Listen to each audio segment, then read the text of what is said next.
It's been 3 months since that night. The night Justin kissed me. The night he told me to leave. The night everything changed. And then somehow everything went right back to the way it was. Or at least, he pretended it did. We haven't talked about it. Not once. Not a word. And yet, every time I see him, watering his front lawn shirtless, bringing groceries in with his sleeves rolled up, or laughing with Chloe on their porch like nothing ever happened, I feel it. The weight of that moment, the way he looked at me like he was drowning, and for just 1 second, I was the only air he had, and then he pulled away. Sometimes I wonder if I imagined it. Maybe I wanted it so badly that I made it all up in my head. But no. There was too much in that kiss. Too much desperation. Too much truth. He wanted me. He just didn't know what to do about it. And me? I've tried to move on. God knows I've tried. Hookups don't feel the same anymore. It's like I'm holding my breath with every guy, waiting for something that only Justin ever gave me. That quiet, burning tension, the kind that makes your skin buzz and your chest ache at the same time. So when I got his text earlier this week, "Hey, is your offer to help with house stuff still open? My garbage disposal's acting up?" I didn't hesitate. Of course I said yes. I told myself it's just a neighborly favor. Just a broken appliance. Nothing more. But my heart was pounding even as I typed back, "Sure, I can swing by Saturday." Because deep down, I knew it wasn't just about the sink, and I don't think it ever really was. When Justin finally texted me, it had been almost a full week since I ran into him on the sidewalk. We'd exchanged a stiff, "Hey," barely making eye contact. I thought that was the end of it. But then, 5 days later, my phone lit up. "Hey, is your offer to help with house stuff still open? My garbage disposal's acting up." I stared at the message for a long time. Not because I didn't know what to say. I did. But because I was trying to calm my heart down enough to type it without my hands shaking. "Yeah, I can swing by Saturday if you're around." There was a long pause. I even put my phone down, thinking maybe I'd read too much into it. Again. Maybe he was just being polite. But then it buzzed again. "Yeah, Saturday works. Chloe's got some work thing that night, so I'll be home." Chloe won't be there. He didn't need to say it, but he did. And the second I read that line, the air around me shifted. Something settled in my stomach. Heavy. Electric. It was like standing at the edge of a cliff again, knowing exactly what falling felt like, and still leaning forward. Saturday couldn't come fast enough. I spent way too long picking out what to wear. It was stupid, I know. I was going to fix a sink. But part of me wasn't. Part of me was going for something else entirely. I showed up just after 6, toolbox in hand, heart thudding in my chest like it had its own agenda. Justin opened the door wearing a plain white tee and gray sweatpants. His hair was damp, like he'd just showered. He smelled like soap and heat. "Hey," he said, stepping aside. His voice was low, quiet, almost unsure. "Hey," I replied, trying to sound normal, like my chest wasn't tightening just from the sound of his voice. I walked into the house and immediately felt it. That pull. The air was different. Like something unsaid was hanging between us again, thick and waiting. I heard the faint hum of the fridge, the soft tick of the wall clock. Everything else was silence. Heavy, charged silence. He led me to the kitchen, mumbling something about the garbage disposal, making this weird grinding noise. But I wasn't really listening, because standing there, next to him, just the two of us, it felt like I was back in that moment. That night, that kiss, and I couldn't help but wonder if tonight was going to end the same way, or if this time he'd let it happen. The cabinet was cramped, the kind of awkward space that forces your body into positions it doesn't want to be in. I had one knee pressed against the tile, the other awkwardly wedged under the lip of the counter, flashlight in my mouth as I twisted at the garbage disposal with a wrench that kept slipping. "I think it's jammed with something," I muttered, voice muffled by the flashlight. Justin knelt beside me. "Want me to hold that?"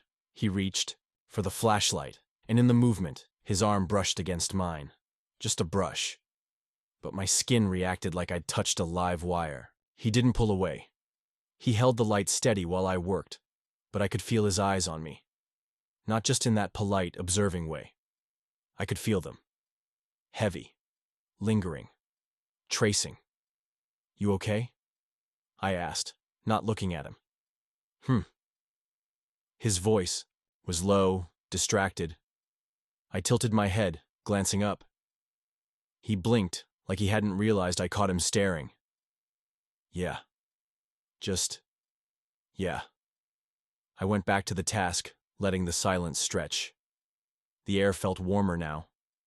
Not hot, just thick. Like the room was holding its breath along with us. "Can you hand me that Allen key?" I asked, nodding toward the tool beside his knee. He reached for it, then paused. "This one?" "Yeah." Instead of passing it, he leaned in to place it directly in my hand. Skin to skin. I held still, fingers closing around the cool metal, just as his lingered a second too long. We didn't say anything. I tightened the bolt, trying not to think about the way his knee was now resting against mine. Close. Still. Like he hadn't noticed. But I knew he had. "Got it," I finally said, flicking the switch. The disposal growled, then whirred to life. Justin flipped the faucet on, watching the water rush down. "Nice," he said, but he didn't move away. We stayed crouched there together, too close, too quiet. My shoulder grazed his every time I shifted. His breathing wasn't even anymore. It had a kind of hitch to it, small, but there. Then, he reached up and grabbed the edge of the counter to steady himself. His other hand landed on my back, light, just resting there for balance. Except, it wasn't just balance, not when his fingers lingered, not when they curled slightly, like they didn't want to let go. I tilted my head, just enough to glance at him again. His face was flushed, barely, but I saw it. His jaw was tight, like he was clenching something back. His eyes met mine, just for a second, then dropped to my lips before flicking away again. And that was when I knew. He remembered everything. That night, that kiss. And no matter how much he tried to bury it, it was still right there, pulsing between us, begging to surface. "I should clean this up," I said softly, reaching for the towel on the counter. He moved at the same time. Our hands met again, this time fully, fingers pressed palm to palm. And neither of us pulled back. We just stayed there. He looked down at our hands, then up at me, and for a second, I thought he was going to say something real, but he didn't. Instead, he slowly pulled away, standing up and walking to the sink, grabbing a beer from the fridge like it was any other night. Only it wasn't. Not anymore. The disposal was fixed, the tools were packed. But I wasn't moving. I sat on the edge of Justin's couch, watching him sip his beer as the evening light cut across the room in warm gold streaks. He leaned against the kitchen counter, looking like he wanted to say something but couldn't find the words. "So," I said, forcing a smile. "When's Chloe back?" He shrugged. "Late. She's got some wine thing with her coworkers, might even stay at her sister's." He said it like it didn't matter, like he didn't care. But there was something in his tone, brittle and tired. I nodded, letting the silence fill the space between us. A soft hum of the fridge, distant car outside, and the low buzz of everything we hadn't said yet. Justin took another sip. "We've been fighting a lot lately." My eyes flicked up. He didn't look at me when he said it. "She's always tired, always busy. It's like, I don't know. We're roommates, not a couple. And when we do talk, it's surface level. Stuff, groceries, work, her friends, nothing real." I hesitated. "You talk to me more than you talk to her." His eyes finally met mine. He didn't deny it. There was a long pause, and then, almost too quietly, he said, "She hasn't touched me in weeks." My heart thudded. I swallowed. He kept going, the words slipping out before he could stop them. "And when she does, it's mechanical. Like checking a box. Like I'm just another chore on her list." The ache in his voice wasn't just frustration. It was loneliness. Deep, Old. Familiar. I stood slowly, walked a few steps closer. Some guys don't want to feel like a task, I said softly. Some guys want to feel wanted. His jaw tightened, but he didn't move. I went closer. Some guys, I said, voice quieter now, like being worshipped. He flinched, just a small reaction, but it landed like thunder. His chest rose, sharply. Don't, I didn't back off. Why not? You know why? Because you felt something? I asked, stepping into his space. That night wasn't an accident, Justin, and you've been living in denial ever since. His breath caught. You should go. No, I said, calm, clear. I'm done pretending this is just in my head. He looked at me, really looked, like he was torn between running and falling to his knees. You don't understand, he said, voice strained. I can't. This isn't me. But it is, I whispered. That's why it scares you. His hand shot up, not to push me away, but to grab my shirt, and then he kissed me. Hard. It wasn't tentative or confused. It was desperate, hungry, like something in him had snapped loose and couldn't be shoved back in its box. I kissed him back, just as fiercely, feeling years of restraint burn away in seconds. He pulled me in tighter, our bodies crashing together, as if space itself had been torturing us. Hands in my hair, mouth on my neck. His breathing ragged, mine worse. He pulled away just long enough to look at me, eyes dark and wide and afraid. Then he grabbed my hand, and without a word, pulled me toward the hallway, to the bedroom, and this time, there was no going back. The door closed behind us with a soft click, but it may as well have been a thunderclap. Justin's breathing was shallow, his chest rising and falling like he'd just sprinted a mile. I barely had a second to look around. The room dimly lit, bed half made, a pair of sneakers kicked carelessly near the dresser, before he was on me again. His lips crushed mine in a kiss that was more than hunger. It was a storm breaking. Months of silence, denial, and stolen glances exploded between us, and we both knew there was no undoing this now. He pushed me back until the backs of my knees hit the mattress. We fell together, mouths tangled, limbs clumsy with urgency. His hands gripped my shirt like he didn't know if he wanted to tear it off or just hold on. God, he breathed against my mouth. I've been trying not to think about this. I looked at him, his face inches from mine. Flushed, eyes wild, pupils blown wide. But you did think about it, I whispered. His silence was answer enough. My hand traced the line of his jaw, down the side of his neck, stopping just over his racing heart. He didn't stop me. He leaned into it, closing his eyes like the touch itself undid something inside him. He opened his eyes slowly, and for the first time I saw fear. Not of me, but of how badly he needed this, of what it meant. I cupped his face. You don't have to pretend anymore. He swallowed hard, then leaned down again, this time slower, gentler. Our mouths met in a kiss that lingered, softer now, less frenzy, more ache. His hands found mine and gripped them like he needed to anchor himself. We lay back on the bed, our bodies aligned, clothes still half on but forgotten. I could feel every tremble, every pause in his breath when our hips met, even through denim. His whole body was one raw nerve. Tell me this isn't just curiosity, I whispered. His eyes searched mine, then softened. It's not.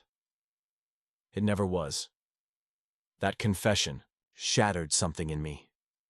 All this time I thought I was the only one suffering in silence, but here he was, not just kissing me, not just needing me, but owning it. My hands slid beneath his shirt, feeling the heat of his skin, the tension in his muscles. He let me lift it over his head, watching me with parted lips, like he couldn't believe this was happening. I kissed my way across his chest, slow, reverent. Every breath he took hitched slightly, his hands threading through my hair. His need for control was gone. He wasn't trying to play it cool. He wasn't making excuses or jokes. He was here, completely, terrifyingly here, and I'd never seen anything more beautiful. I don't know what I'm doing, he said, voice rough. You don't have to, I murmured, pressing my forehead to his. Just feel it. He did. He rolled us so I was beneath him, his hands gripping the sheets on either side of my head. His body hovered over mine, strong and solid, but his eyes held nothing but vulnerability. I reached up, traced his cheek with my fingers, then kissed him again. Slow this time, like we had all the time in the world. There were no rules now, no shame, no pretending.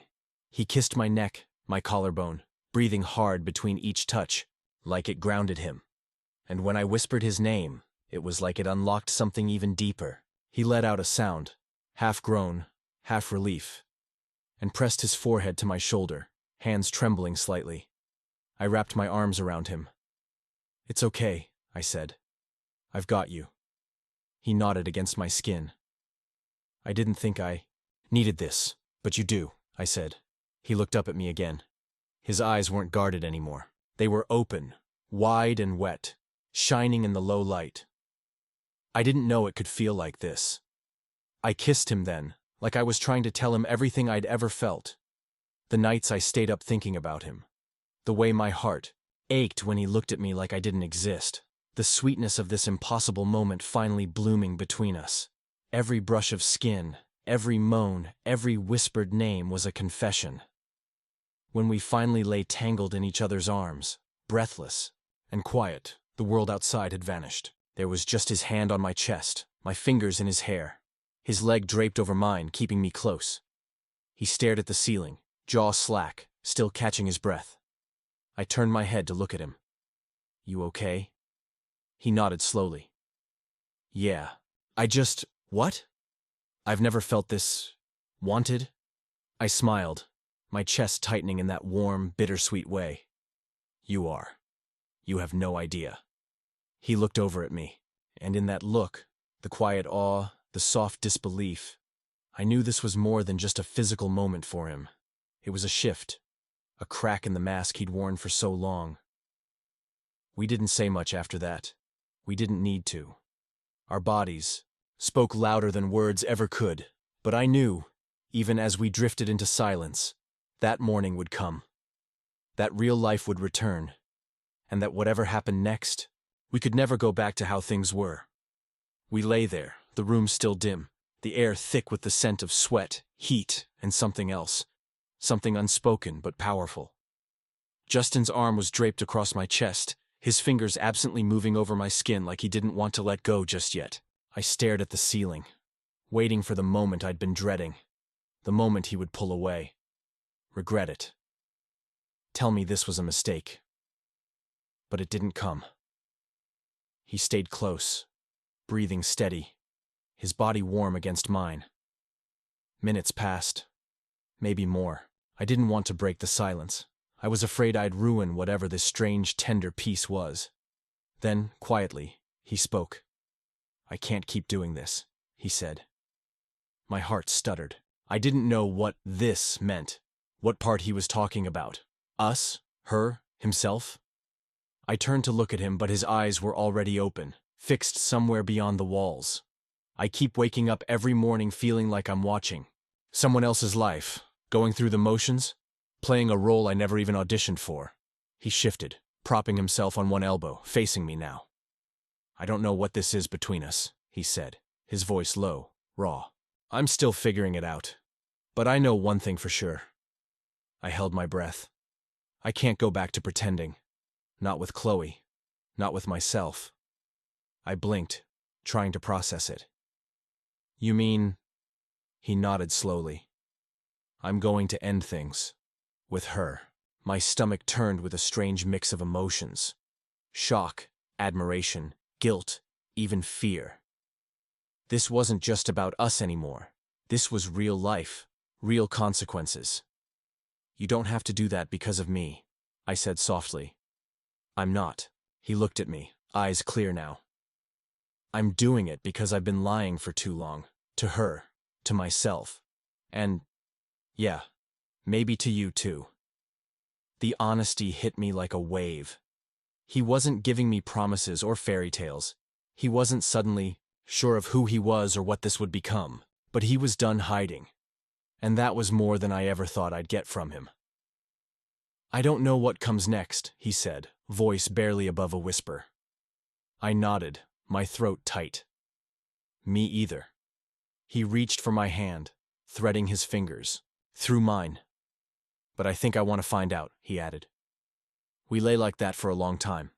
No big declarations, no perfect conclusions. Just two people, finally telling the truth. Even if they were still learning what that truth meant.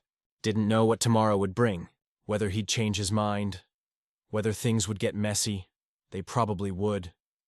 But in that quiet moment, with his fingers laced in mine and his body pressed against me like he belonged there, I let myself hope. And for the first time, in a long time, it didn't feel foolish. It felt real. He walked me to the door slowly, like he didn't want to. Like part of him was still trying to understand how I ended up in his bed, and why it felt so right. The hallway light cast soft shadows across his face. There was something different in his eyes now. Less guarded, more open, vulnerable even. Neither of us said much. He reached for the doorknob, then hesitated. His fingers brushed mine, lingering for a second too long. Not accidental, not casual, intentional. I turned to face him, and without a word he leaned in. A kiss. Not rushed, not desperate like earlier. Just slow and quiet, and full of things we still hadn't found. The words for. When we finally pulled apart, he didn't say goodbye. He just gave me this small, almost apologetic smile, like he knew how many lines had just been crossed, and how hard it would be to uncross them now. I stepped out into the night air, still warm from the day. My feet moved on instinct, but my head was somewhere else entirely. I walked home in a daze, not triumphant, not giddy. Just full. Like something real had finally cracked open, and for once I didn't feel like the only one holding it. Inside my apartment, I sat on the edge of my bed. The silence felt different now. It wasn't lonely. It was expectant. I picked up my phone, not even knowing what I wanted to do, just holding it, staring at the screen like maybe it held answers. Then it buzzed. A message from him. "She's gone. Can we talk tomorrow?" I stared at it for a moment. My heart skipped once, then settled into something warm. Steady. I didn't reply right away. I just smiled. Soft, stunned, and maybe a little scared. But mostly hopeful. I didn't reply. Not yet. I just stared at the screen, my thumb hovering over the keyboard, my heart pounding louder than it had all night. 1,000 thoughts rushed in. What this meant, what tomorrow might bring, what it could all fall apart into. But beneath all that noise, there was hope, quiet, steady, real. Maybe for the first time, it wasn't just mine to carry alone. I set the phone down on my chest, closed my eyes, and let it all settle. I don't know what happens next, but maybe, just maybe, we both stopped pretending tonight. If you were in Justin's shoes, would you walk away from everything for a chance at something real?